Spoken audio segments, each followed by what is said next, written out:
Bună tuturor! Bine ați venit pe canalul meu! După cum m-am spus, mă voi reîntoarce și astăzi avem o rețetă, pastele mele preferate, spaghete cu creveți. Este o rețetă foarte ușoară și rapidă, durează cam 20-30 de minute maxim.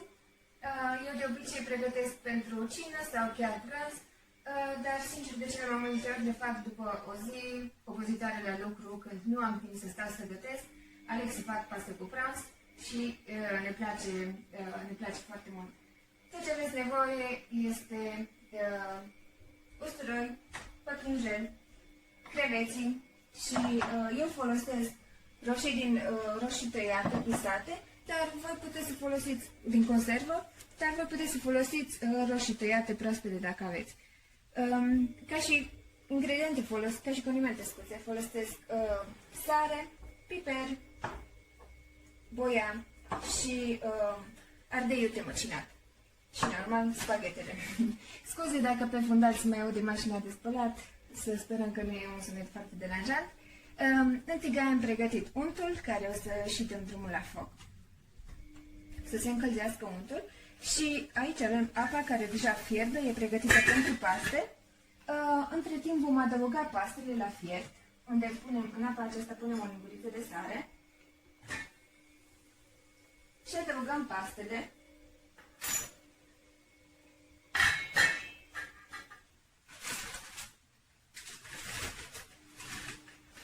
Aceste porții poate fi pentru 3-4 persoane, depinde.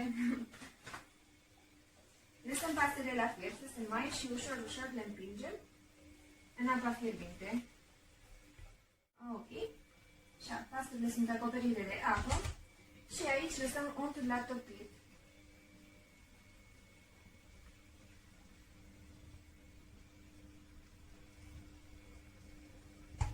Între timp, primul lucru care îl adaug eu de obicei este usturoiul. Eu am pus doar 3-4 păței, depinde dacă vă place mai mult usturoi, puteți să puneți mai mult sau puteți să nu puneți deloc. Mie mi se pare că accentuează foarte tare gustul de fructe de mare. Dacă nu doriți să folosiți creveți, puteți să folosiți orice alt fruct de mare. Rețeta asta cred că e universală.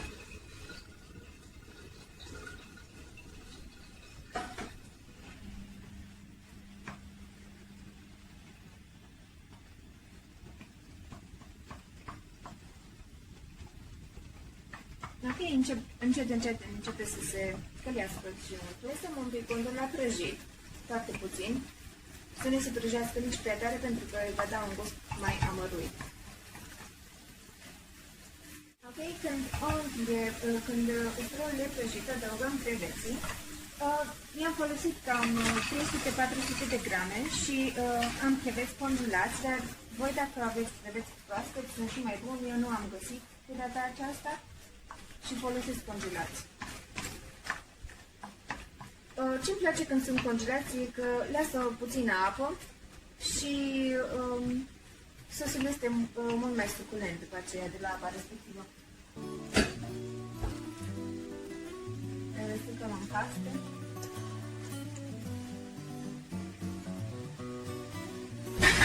Am descoperit această rețetă în urmă cu câțiva ani, cu o fac deja de vreo 4-5 ani. Am descoperit-o din cauza că am cumpărat de la Lidl un pachet de fructe de mare care veneau cu sos și m-am uitat pe ingrediente, ce ingrediente are sosul respectiv și am zis, știi ce, data viitoare să-l fac eu și o să încerc să-l fac eu. Și mi-a plăcut foarte mult și am zis că am respectat aceeași rețetă de 5 ani și tot la fel i-a făcut și îmi place foarte. Vedeți, acum începe să lase efectiv apa. Creveții să lase apa și acesta va fi parte din sos. Nu îl stoarcem, o lăsăm aici. Nu se întâmplă să se...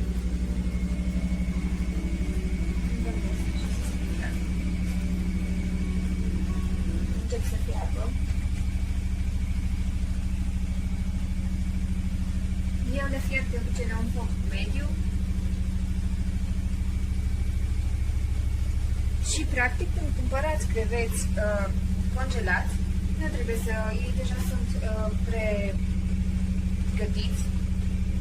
Sunt deja gătiți puțin și nu trebuie să îi lăsați foarte mult pentru că vor fi prea gătiți.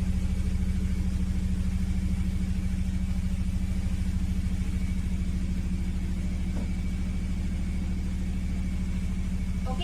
Când vedem că s-au desghețat creveții și au lăsat apa, putem să adăugăm sosul de roșii sau roșiile tocate.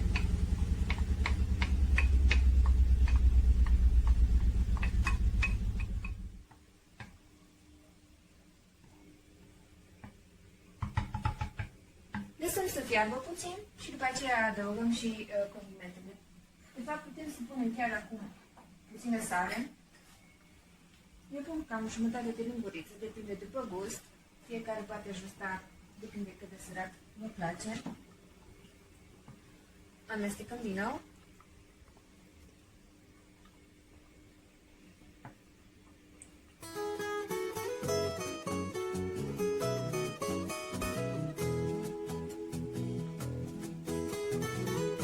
Și după aceea vom adăuga ingrediente. Pastele fierb. Încet, încet.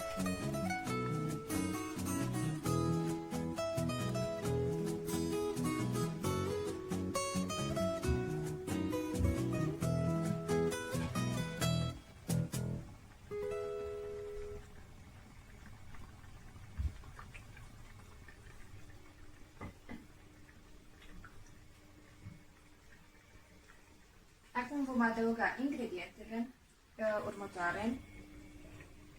Piper. Puneți după gust. Sincer, nu știu exact gramajul care îl pun, dar eu pun după gust și mie îmi plac mai picant. Puia.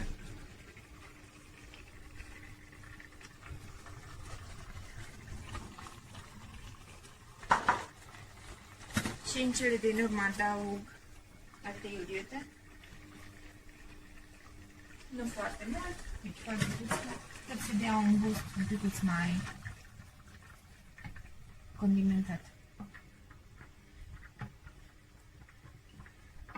Amestecăm să incorporăm toate condimentele.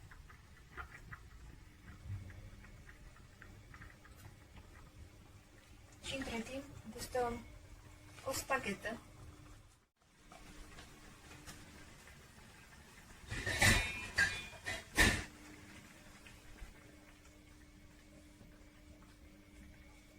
Și pastele arată și mai fresh și are un gust super.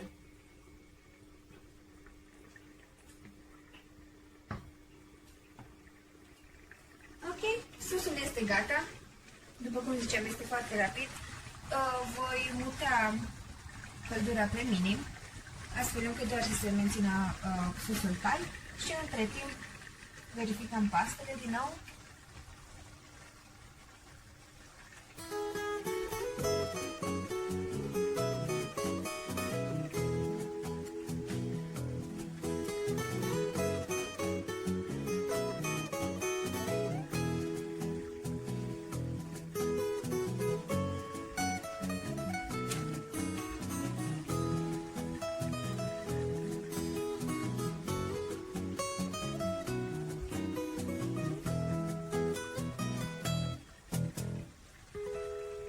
Mai lăsăm pastele câteva secunde și mâncarea va fi gata.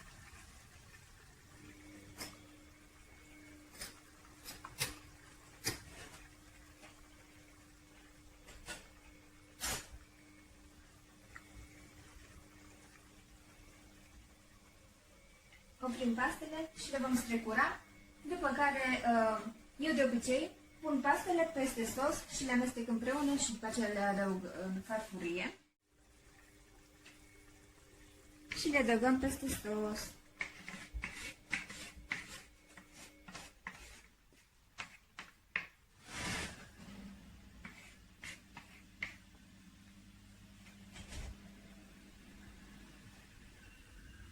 Amestecăm ușor și incorporăm tot sosul în paste.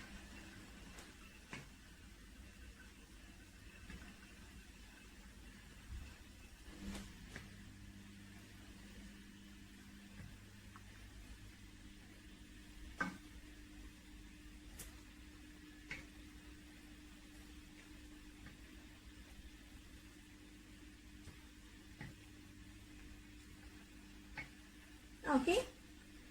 Pasul următor este să le adăugăm în farfurie și poftă bună!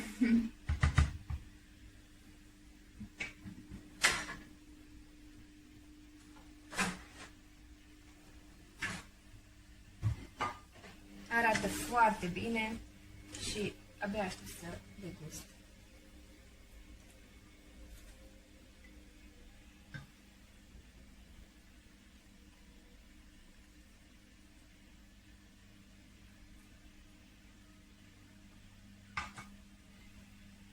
După cum spuneam, sunt foarte gustoase.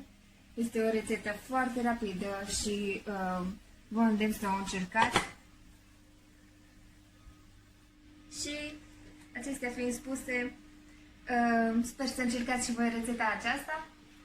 Sper să ne vedem și în curând cu o nouă rețetă și dacă v-a plăcut și ați încercat-o, puteți să lăsați în comentarii și dacă aveți alte sugestii care ar putea fi adăugate, puteți să-mi scrieți și m-ar bucura foarte mult.